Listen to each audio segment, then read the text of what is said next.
प्रिय भैयाओं, जैसा कि हम लोग पिछले वीडियोज़ में किसी सेंटेंस में टेंस की पहचान करना और उसके बाद उसको पैसिव में चेंज करने के जो नियम होते हैं उसके बारे में डिस्कस किए थे। इसी स्टेप में हम आगे आज बढ़ते हैं।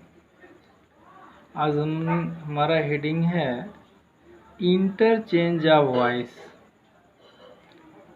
क्योंकि क्वेश्चन में पूछा जाता है कि चेंज इनटू पैसिव वॉइस या चेंज इनटू एक्टिव वॉइस या चेंज द वॉइस, इसमें डिफरेंस होता है। जब आपसे कहा जाता है कि चेंज इनटू पैसिव, तो इसका अर्थ ये होता है कि वो सेंटेंस एक्टिव वॉइस में है और आपको पैसिव में चेंज करना है। अगर आपसे कहा जाए चेंज इनटू एक्टिव वॉइस, तो इसका अर्थ क्या है कि वो सेंटेंस पैसिव वॉइस में है और उसको एक्टिव में चेंज करना है। लेकिन जब ये कहा जाए वॉइस चेंज करना या इंटरचेंज ऑफ वॉइस, तो इसका सीधा अर्थ ये होता है कि हमें उस सेंटेंस में पहले ये पहचानना होता है कि जो सेंटेंस है उसमें वर्ब आपकी एक्टिव वॉइस में है या पैसिव वॉइस में है। तो पहले आइडेंटिफाई ऑफ द वर्ब को आइडेंटिफाई करते हैं और उसके बाद जो दूसरी वॉइस होती है उसमें चेंज करते हैं।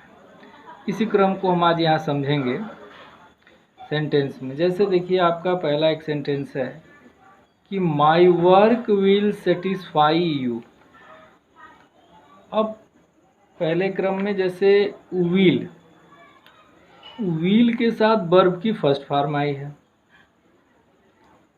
मतलब ये क्लियर हो गया कि विल के साथ वर्ब की फर्स्ट फॉर्म है, तो ये आपका फ्यूचर इंडेफिनिट टेंस है। विल से वर्ब की फर्स्ट फॉर्म होती है।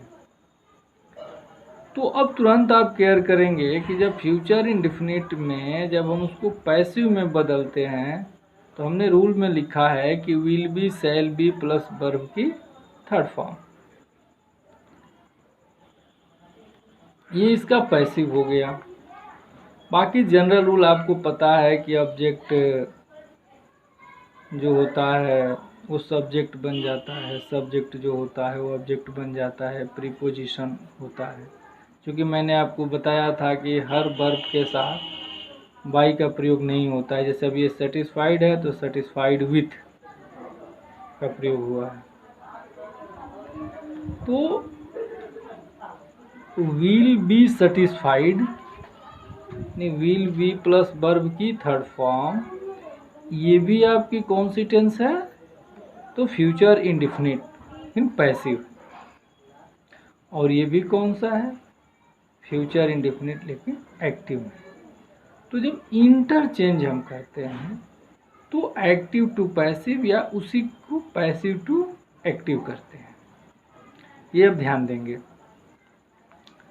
हम पहले वर्ब की पहचान कर लेंगे कि कौन सी टेंस है, फिर रिमाइंड करेंगे, याद करेंगे कि अगर उस टेंस की पैसिव हम बनाते हैं तो हेल्पिंग वर्ब क्या लेते हैं। तो वो हेल्पिंग वर्ब ऑलरेडी आपको चार्ट में बताया जा चुका है, आपको याद भी होगा, रखना है उसको हमेशा याद। और सबके साथ मेन वर्ब की थर्ड फॉर्म होती है, पैसिव में बी प्लस V3 होता है। तो ये चीज़ें केयर आपको करनी है। तो यानी ये सेंटेंस एक्टिव का है और ये पैसिव का है, और ये जो चेंज है वो इंटरचेंज है। जिस स्टेप में हम एक्टिव से पैसिव में आते हैं उसी को अगर हम रिवर्स करें, चलें, तो पैसिव से एक्टिव में पहुंच जाएंगे। तो ये एक सिंपल सी चीज़ थी जो बतानी ज़रूरी है। यहाँ से हम लोग कुछ चीज़ें शुरू कर रहे हैं। अब हम इस दूसरे सेंटेंस को देखते हैं। He gave me a book. अब इसमें देखिए क्या है, इस सेंटेंस में दो ऑब्जेक्ट हैं। ही क्या है? सब्जेक्ट है। गेव क्या है? वर्ब। वर्ब की कौन सी फॉर्म है? तो सेकेंड फॉर्म है। वर्ब की सेकेंड फॉर्म किस टेंस में आती है? तो पास्ट इंडेफिनिट टेंस में आती है। तो तुरंत हम याद करेंगे कि जब वर्ब की सेकेंड फॉर्म पास्ट इंडेफिनिट में आती है तो पैसिव में क्या लगेगा? वाज वर्ब प्लस वर्ब की थर्ड फॉर्म। ये रूल है। अब इसमें दो ऑब्जेक्ट हैं। आपको याद होगा, आप डायरेक्ट इनडायरेक्ट ऑब्जेक्ट पढ़े होंगे। तो अगर केयर कर लेंगे कि वर्ब में अगर हम व्हाट से क्वेश्चन करते हैं और जो ऑब्जेक्ट मिलता है वो डायरेक्ट ऑब्जेक्ट होता है, और whom से क्वेश्चन करते हैं और जो ऑब्जेक्ट मिलता है वो इनडायरेक्ट ऑब्जेक्ट होता है। अगर सेंटेंस में दोनों अब दो ऑब्जेक्ट हों तो एक डायरेक्ट और एक इनडायरेक्ट होता है, लेकिन अगर एक ही ऑब्जेक्ट हो तो केवल डायरेक्ट ऑब्जेक्ट कहलाता है, चाहे वो व्हाट से क्वेश्चन करने पे आए या whom से क्वेश्चन करने पे आए। तो पहले हमने क्या किया, इसमें डायरेक्ट ऑब्जेक्ट को यहाँ लिया, a book, singular verb was, A book was given. अब देखिए एक चीज़, इनडायरेक्ट ऑब्जेक्ट यहाँ तो टू इससे पहले लगा है, to me by him, simple rule है, ही हिम में चेंज हो गया। या फिर आप चाहें तो इसमें इनडायरेक्ट ऑब्जेक्ट को लेकर के बनाएंगे, अंतर ध्यान देंगे कि जब हम डायरेक्ट ऑब्जेक्ट को लेते हैं तो इनडायरेक्ट ऑब्जेक्ट के पहले यहाँ टू या फॉर लगता है, लेकिन जब हम इनडायरेक्ट ऑब्जेक्ट को ले लेते हैं तो डायरेक्ट ऑब्जेक्ट से पहले कोई प्रीपोजिशन नहीं आता है। तो दोनों सही है, दोनों में से आप जो भी जिस ऑब्जेक्ट को लेकर के पैसिव चेंज करना चाहें कर सकते हैं, कोई दिक्कत उसमें नहीं है। तो I was given a book by him, ये इसका पैसिव है, या a book was given to me by him, ये दोनों सही है। ये भी एक आपका रूल था, इसको केयर करेंगे, ये भी एक रूल है, यानी एक एग्जाम्पल एक रूल की तरह आपके लिए है, ये ध्यान देना है। अब हम एक स्टेप और आगे बढ़ते हैं, देखते हैं जैसे someone has done this work. Someone इस सेंटेंस में सब्जेक्ट है, हैज हेल्पिंग वर्ब है, डन मेन वर्ब की थर्ड फॉर्म है, दिस वर्क ऑब्जेक्ट है। तो हैज प्लस वर्ब की थर्ड फॉर्म, आपको रिकॉल हो गया होगा कौन सा टेंस है, तो प्रेजेंट इंडेफिनिट टेंस है, सॉरी प्रेजेंट परफेक्ट टेंस है, प्रेजेंट परफेक्ट टेंस है। और प्रेजेंट परफेक्ट की हम पैसिव बनाते हैं तो हमको याद है कि हैज बीन प्लस वर्ब की थर्ड फॉर्म है।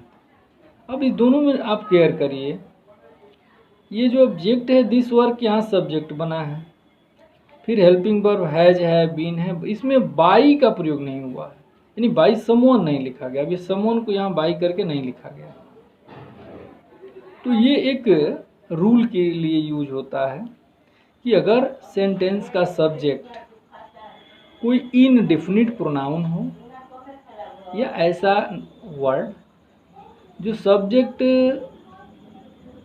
का कोई विशेष रोल नहीं रह जाए, यानी उस बिना सब्जेक्ट को लिखे भी सेंटेंस हमारा कंप्लीट हो जाए, तो इसमें इनडेफिनिट प्रोनाउन आ जाते हैं, कुछ इनडेफिनिट वर्ड रहते हैं, अनिश्चित शब्द रहते हैं जिससे कोई सर्टेनिटी नहीं होती है, जैसे समवन, एनीवन, नोबडी, समबडी, जैसे पीपल, दे, ऐसे करके कुछ आते हैं। हम इस तरह के एक एग्जाम्पल भी एक्सरसाइज में टेकअप करेंगे।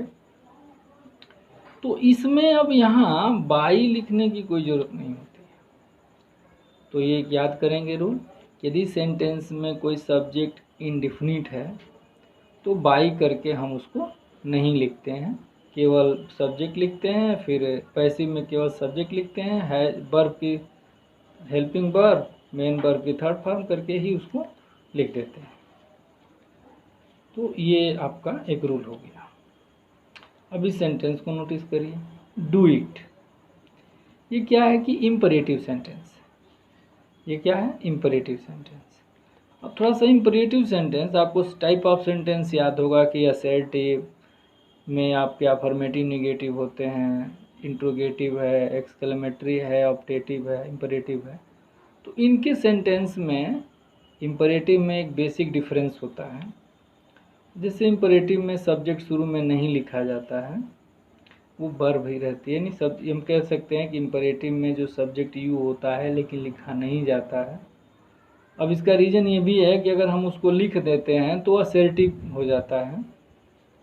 जैसे सपोज करिए कि आपके सामने एक सेंटेंस है कि डू इट, यहाँ पर सब्जेक्ट यू है लेकिन लिखा नहीं गया, क्यों, यू डू इट जब लिख देते हैं तो एक तरह से ये इनडिफिनिट हो जाएगा, असर्टिव सेंटेंस का स्ट्रक्चर हो जाएगा, इसलिए लिखा नहीं जाता। अब इसमें रूल है कि हम सबसे पहले अगर तो लेट का प्रयोग करते हैं, फिर ऑब्जेक्ट लिखते हैं, फिर बी लिख करके और वर्ब की थर्ड फॉर्म करते हैं। इसमें भी बाई का प्रयोग नहीं होता है, क्योंकि यहाँ पर ऑलरेडी जो सब्जेक्ट है वो यू तो है लेकिन अंडरस्टूड है, इसलिए यहाँ बाई यू लिखने की कोई ज़रूरत नहीं होती है। कहीं कहीं बुक में आपको लिखा हुआ मिल भी सकता है ब्रैकेट लगा करके, उससे कोई फ़र्क नहीं पड़ता है, आप इसको केयर करेंगे। लेकिन अब इसको ध्यान दीजिए, जैसे केवल डू इट था तो लेट इट भी हमने डन का प्रयोग किया। अब दिया है कि प्लीज डू इट, नहीं प्लीज वर्ड इसमें आ गया, तो पैसिव क्या बन गई, you are requested to do it. क्या बेसिक डिफरेंस आ गया, मतलब इस सेंटेंस से रिक्वेस्ट का जब सेंस होता है, प्लीज काइंडली इस तरह के वर्ड आ जाते हैं, तो पैसिव में हम इस वर्ड को हटा करके और यू आर रिक्वेस्टेड का प्रयोग करके और यहाँ टू प्लस वर्ब की फर्स्ट फॉर्म कर देते हैं। जैसे पोस्ट दिस लेटर, तो let this letter be posted, यानी इम्परेटिव में एक एक्टिव का ये रूल पैसिव में आता है कि let plus subject plus be plus verb की थर्ड फॉर्म, या इम्परेटिव निगेटिव में आता है कि let plus subject plus not plus be plus verb की थर्ड फॉर्म। जैसे don't insult the poor, passive क्या बन गया कि लेट द पुअर, अब यहाँ पर देखिए डोंट है, अभी जैसे मैं अब यहाँ लिख के आपको, तो सिंपली अगर हम इतना हटा देते हैं तो क्या इंसल्ट द पुअर, तो लेट द पुअर भी इंसल्ट है, लेकिन इसके पहले डोंट है, तो नॉट तो इसका रहेगा लेकिन ये डू यूज नहीं होगा।